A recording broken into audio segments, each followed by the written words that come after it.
Welcome to 1919 solutions. గణిత శాస్త్రం గురించి చెప్పుకుందాం. మన నిత్య జీవితంలో ఎలా ఉపయోగపడింది, ఎడ్యుకేషన్లో ఎలా ఉపయోగపడిందో చూద్దాం. గణిత శాస్త్రం, మ్యాథమెటిక్స్. గణితం అనేది సంఖ్యలు, ఆకారాలు, తర్కం, పరిమాణం మరియు అమరిక యొక్క శాస్త్రం. ఇది సంఖ్య, గణనలు మరియు తార్కికం ద్వారా సమస్యలను పరిష్కరించడానికి మరియు మన చుట్టూ ఉన్న ప్రపంచాన్ని అర్థం చేసుకోవడానికి ఉపయోగపడుతుంది. గణితాన్ని మరింత వివరంగా ఇక్కడ చూద్దాం. అదేంటంటే, గణితం అనేది వియుక్త మరియు వాస్తవ ప్రపంచంలో నమూనాలు, నిర్మాణాలు మరియు సంబంధాలను అన్వేషించే ఒక ప్రాథమిక విభాగం. ముఖ్యాంశాలు: ఇది అంకగణితం, బీజగణితం, జ్యామితి, కలనం మరియు గణాంకాలతో సహా వివిధ శాఖలను కలిగి ఉంటుంది.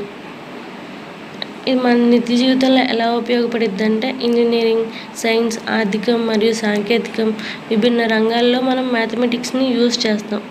రోజువారీ అనువర్తాలు: మన డైలీ లైఫ్లో ఎలా యూజ్ అయ్యిద్ది, వంట చేయడానికి, బడ్జెట్ వేయడానికి, అవన్నీ కూడా గణితానికి సంబంధించినవి కదా.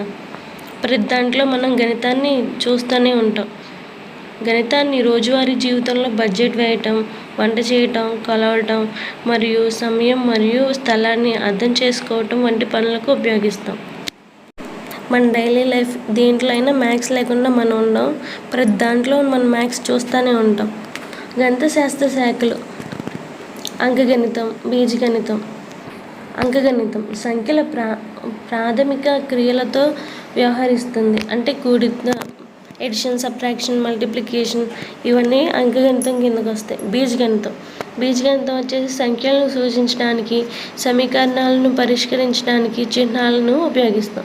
జ్యామితి అంటే తెలుసు కదా, గ్రాఫ్స్, ఆకారాలు, పరిమాణాలు వాటిలో ఉపయోగిస్తాం. క్యాలిక్యులస్ నిరంతర మార్పు మరియు చలనంతో వ్యవహరిస్తుంది.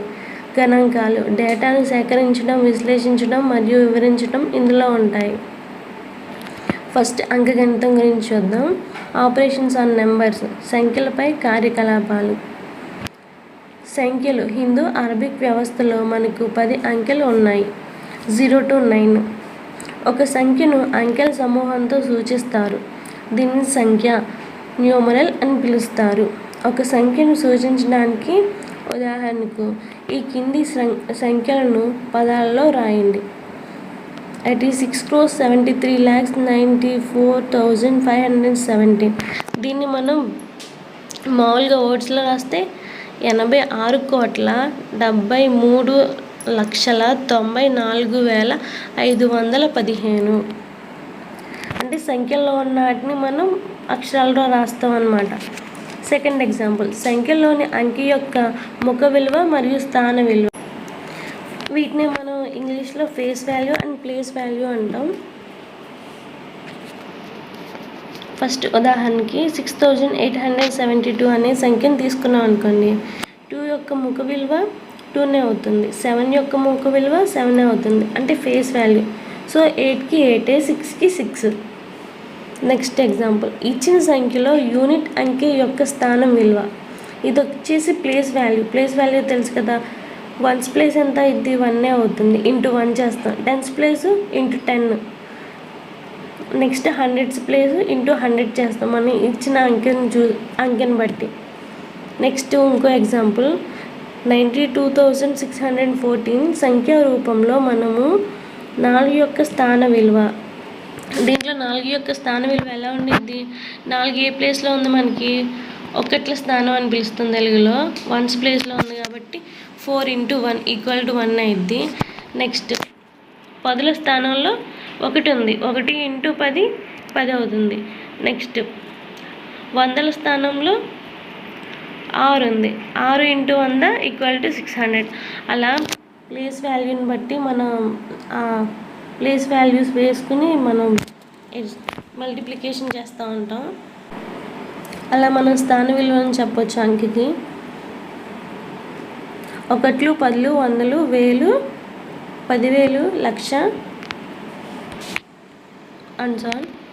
ఇవి వాటి యొక్క స్థాన విలువలు. నెక్స్ట్ వచ్చేసి సంఖ్యల్లో రకాలు చూద్దాం. అవి సహజ సంఖ్యలు, పూర్ణ సంఖ్యలు, వాస్తవ సంఖ్యలు అవి ఉంటాయి కదా, వాటిని మనం డీప్గా ఎక్స్ప్లెయిన్ చేసుకుందాం. ఫస్ట్ సహజ సంఖ్యలు. లెక్కింపు సంఖ్యలను సహజ సంఖ్యలు అంటారు. అందువలన అవి 1, 2, 3 అండ్ సో ఆన్ అవన్నీ సహజ సంఖ్యలు. ఓల్ నెంబర్స్ అంటే పూర్ణ సంఖ్యలు. అన్ని లెక్కింపు సంఖ్యలు మరియు 0 పూర్ణ సంఖ్యల సమితిని ఏర్పరుస్తాయి. ఆల్ నెంబర్స్ వచ్చేసి 0తో సహా అన్ని సంఖ్యలు 1, 2, 3 అండ్ సో ఆన్. నెక్స్ట్ వచ్చేసి ఇంటీజర్స్ పూర్ణాంకాలు. అన్ని లెక్కింపు సంఖ్యలు 0 మరియు లెక్కింపు సంఖ్యల ప్రతికూలతలు సమితిని ఏర్పరుస్తాయి. పూర్ణ సంఖ్యలు అంటే ఏం లేదండి, 0కి వచ్చేసి రైట్ సైడ్ అన్ని పాజిటివ్ ఉంటాయి, లెఫ్ట్ సైడ్ ఏమో అన్ని నెగిటివ్ ఉంటాయి. ఈ కింద రాసున్నట్టు 0కి రైట్ సైడ్ అన్ని పాజిటివ్, లెఫ్ట్ సైడ్ అన్ని నెగిటివ్ ఉంటాయి. ధనాత్మక పూర్ణాంకాల సమితి 1, 2, 3 అండ్ సో ఆన్ అంటే అన్ని పాజిటివ్ ప్లస్లు.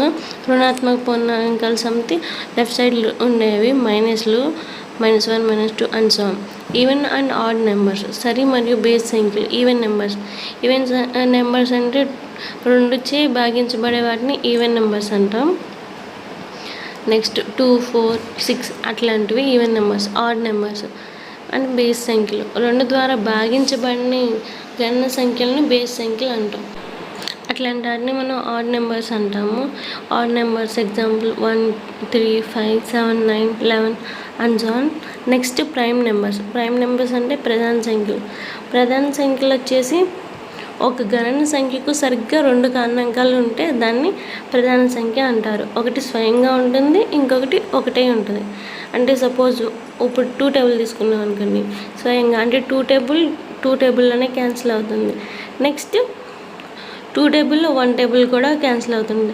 అంటే 2 1s are 2, 1 2s are 2 అట్లా అనమాట. అట్లాంటి వాటిని మనం ప్రైమ్ నెంబర్స్ అంటాం. ప్రధాన సంఖ్యలు స్వయంగా అయి ఉండాలి గణనం, ఇంకొకటి ఒకటే ఉండాలి అట్లాంటి సంఖ్యలని. ఉదాహరణ 100 కంటే తక్కువ ఉన్న అన్ని ప్రధాన సంఖ్యలు, 100 లోపు ఉన్న అన్ని ప్రధాన సంఖ్యలు అవి 2, 3, 5, 7, 97 వరకు అంటే 100 లోపు ఇవన్నీ. Next composite numbers. మిశ్రమ సంఖ్యలు. ప్రధాన సంఖ్యలు కాని సహజ సంఖ్యలను మిశ్రమ సంఖ్యలు అంటారు. ప్రధాన సంఖ్యలు కానివి కో ప్రైమ్ నెంబర్స్ సహా ప్రధాన సంఖ్యలు.